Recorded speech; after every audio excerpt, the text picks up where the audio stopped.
Il y a des années, il y a ma mère qui a dit à mon grand-père maternel, de toute façon, si Jésus existait de nos jours, il serait communiste.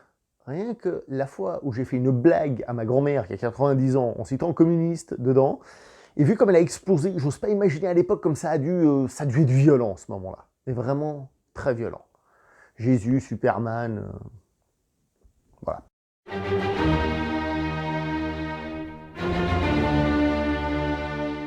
Bonjour les cinéphiles, Superman Red Son, le film d'animation Warner Bros. DC Comics, adapté évidemment de Superman Red Son, écrit par Mark Millar. Mark Millar, parmi les cinéphiles, vous le connaissez parce que c'est celui qui a écrit des comic books, donc comme celui de Kick-Ass, celui de Kingsman, celui de Civil War, ou, hélas, il paraît que le comic book est pas mal, mais le film pour moi était une véritable catastrophe, Wanted. Donc, Superman Red Son, considéré comme une des toutes grandes histoires de Superman, et je tiens à préciser, c'est le cas. Ce comic book, il est vraiment excellent. Mais là, on va parler de l'adaptation en dessin animé, en film d'animation d'1h25 environ, réalisé par Sam Neill. Sam Neill, le gars qui fait pratiquement toutes les adaptations, enfin tous les films d'animation, plus ou moins réussis ou plus ou moins ratés, c'est selon. On va commencer par parler de l'animation en tant que telle, qui fait vraiment direct to vidéo, ce qui est le cas de ce film, c'est assez évident. C'est marrant parce qu'à des moments, il y a un personnage, donc Brainiac, et là, c'est fait par ordinateur, et ce mélange m'a fait penser à des séries télé d'animation que je regardais quand j'étais gamin. Je pense à la série Spider-Man des années 90, le générique par exemple, ou encore une série, allez, celle-ci peut-être que ça vous dit un peu moins, c'était une série Star Wars The Hit qui s'appelait 20 milieux dans l'espace. Voilà, peut-être que ça va dire des choses à des gens. Et donc oui, évidemment, autant fait par ordinateur que dessin plus, on va dire, plus classique. On n'est pas chez Pixar, c'est évident. On est dans un direct vidéo, ça se voit, ça se ressent. Sans doute un petit peu trop. Bon, après, on sait ce qu'on regarde, on n'est pas surpris par la qualité de la chose, honnêtement. Un petit mot sur la musique, qui n'est pas extraordinaire dans le sens où à la fin du film, on va pas avoir une musique en tête, une thématique, quelque chose qui va nous rester, etc. Mais pendant le film, j'ai trouvé qu'elle fonctionnait plutôt très bien. Et je me suis même dit, c'est dommage qu'elle soit dans un film comme ça, un peu justement en qualité visuelle direct to vidéo, parce que dans un autre film, on la valoriserait sans doute beaucoup plus. Mais pour dire qu'elle est, franchement, elle est pas mal. Voilà, sans plus, mais pas mal, bien présente et sert bien le film.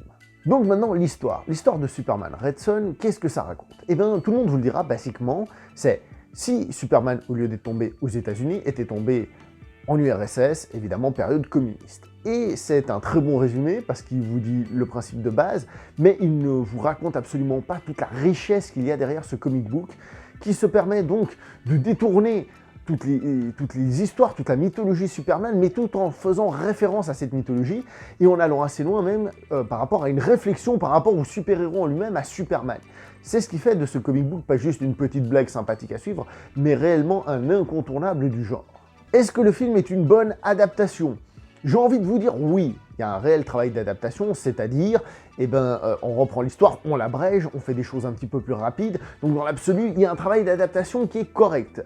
Par contre, il y a des choses qui manquent, et c'est assez violent ce qui manque, et ça fait vraiment mal. La chose qui manque le plus, c'est la personnalité de Superman. Alors oui, quand on évoque l'histoire de Red Son, on se dit, allez, il y a deux grosses possibilités. La première, c'est que Superman soit un teubé manipulé par, on va dire, les instances communistes en Russie, voilà, puis qu'en fait, il soit manipulé, soit un idiot, voilà, pas de bol. L'autre possibilité, c'est qu'en fait, Superman soit au courant de tout et que ce soit un méchant, en fait, qu'il ait évolué comme étant un méchant. Mais le comic book est génial parce qu'il évite ces deux défauts, parce que le Superman du comic book est le vrai Superman, mais dans une autre situation. Et ça, rien que ça devrait vous donner envie de lire le comic book. Dans ce film, ils ont un peu raté le truc. Pourquoi? On va essayer de revenir. Parce qu'à des moments, Superman passe en effet pour un idiot manipulé, et à des moments, il passe vraiment pour un sale type, pour un méchant. Et comme en plus, c'est le pilier central de l'histoire, disons que ce Superman dans le film, il a tendance à devenir rapidement très antipathique, soit parce qu'on le trouve idiot, soit justement parce qu'il fait des trucs auxquels on n'adhère pas. Et même quand à des moments, il fait des choses qui sont plus expliquées, plus logiques par rapport à l'idée Superman, à une utopie Superman et tout ça, on n'y croit pas trop, comme à des moments on lui dit « Ah, tu es trop naïf Superman ». Ouais, mais le problème c'est que c'est maintenant que tu le dis, mais on l'a pas vraiment vu dans le film. Et ça pose réellement problème.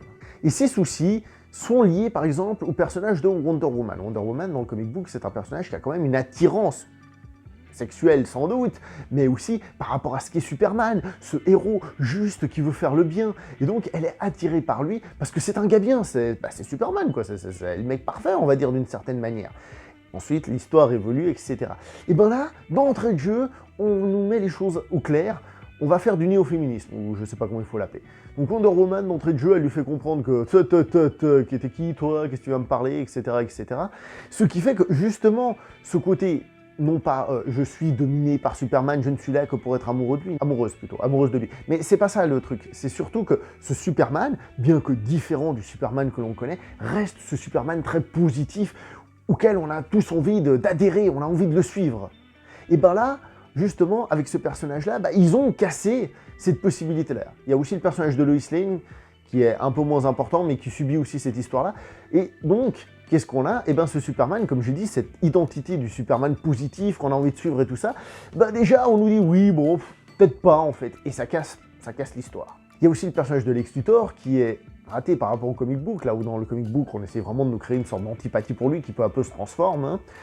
Là, ici, on le fait un peu, mais c'est léger. Et c'est le problème, en règle générale, de ce film d'animation, c'est qu'il ne va pas assez loin dans les thématiques, et justement, on n'arrive pas à faire ressortir certains aspects qui étaient hyper importants. Et donc, forcément, l'histoire du film, fonctionne pas aussi bien qu'elle devrait. Dommage. Et ensuite, il manque un truc que je peux pas vous raconter, mais il manque le grand final du comic book, le grand final, qui, à lui tout seul, est super intéressant dans sa conclusion, dans ce qu'il raconte. Voilà, il y a tout un aspect là-dedans qui est vraiment, vraiment, vraiment cool, et qui, là, est un peu passé sous silence, comme ça, un peu de seconde zone, et c'est vraiment dommage. C'est vraiment dommage. Est-ce que ça en fait un mauvais film d'animation? Alors, c'est difficile à dire quand on a lu le comic book et qu'on l'a adoré, forcément. J'ai tendance à dire que non, pas tant que ça, parce que l'essentiel y est, même si on passe à côté de l'essence qui est plus important que le reste. Comme j'ai dit, ils ont raccourci l'histoire, fait des trucs un peu plus rapides, mais les grands événements sont là. Ce qui est un petit peu dommage, parce que je pense que ceux qui voient le film et après liront le comic book vont plus avoir la surprise gâchée que le contraire. Donc, est-ce que c'est un mauvais film d'animation? Non, j'ai pas envie de dire que c'est un mauvais film d'animation, mais est-ce que c'est un bon film d'animation? Je pense pas non plus, parce qu'il n'arrive pas à aller au bout. Donc, difficile de donner une note à ce film, tout en sachant que c'est un direct ou vidéo pour l'aspect technique et tout ça. Je dirais, si vous n'avez pas lu le comic book, 6, si vous l'avez lu, 5, 4 peut-être, voilà. Donc, inutile de vous dire que je vous recommande le comic book qui est excellent et qui va bien plus loin que simplement la petite blague de Superman chez les Russes, ho ho ho. Il y a toute une thématique de Superman qui est certes là-dedans, mais qu'on retrouve aussi dans une autre très grande histoire de Superman, par exemple celle-ci, Superman pour demain. Donc quand on fait des très bonnes histoires de Superman, où on prend le personnage et on va exploiter certaines de ses failles au fond, ça vaut vraiment la peine de le lire. En plus, le comic book, il est tout petit, comme vous voyez. Donc ça veut dire qu'il coûte pas des milliers et des cents, et pourtant, c'est un classique, une des meilleures œuvres de Superman à lire. Quant au film, voilà. Je vais m'arrêter là pour cette vidéo. N'oubliez pas de liker, commenter, partager. On se voit prochainement pour une prochaine vidéo. Jusqu'à là, portez-vous bien. Ciao tout le monde.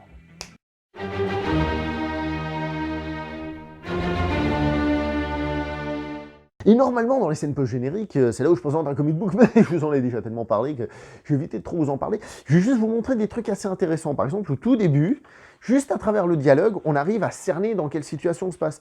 Par exemple, le film commence, on est aux États-Unis, histoire de prendre la personne, on va dire, dans ses habitudes et peu à peu le détourner. D'ailleurs, au début du comic book, on voit pas trop Superman, il arrive peu à peu. Et par exemple, il y a juste des petits dialogues un peu à la con, du genre va savoir ma belle, où les Russes ont envahi l'Idaho, où J. Edgar Hoover porte de la lingerie féminine. En tout cas, Washington vient d'appeler et nous a promis le scoop du siècle, blablabla. Après, il y a un autre moment. À midi, Ike sera en direct, donc Ike le président, Ike Eisenhower, J. Edgar Hoover, donc ça nous met déjà dans certaines situations, etc., etc. Pour vous dire que c'est très finement écrit, la qualité des dialogues, la qualité du texte qui accompagne tout ça pour justement faire une histoire très bien faite. Donc voilà quoi, foncez le lire, quoi. Je l'ai déjà assez dit dans cette vidéo, je pense que vous avez compris le principe tout de même. Donc voilà, donc je m'arrête là. Je m'arrête là.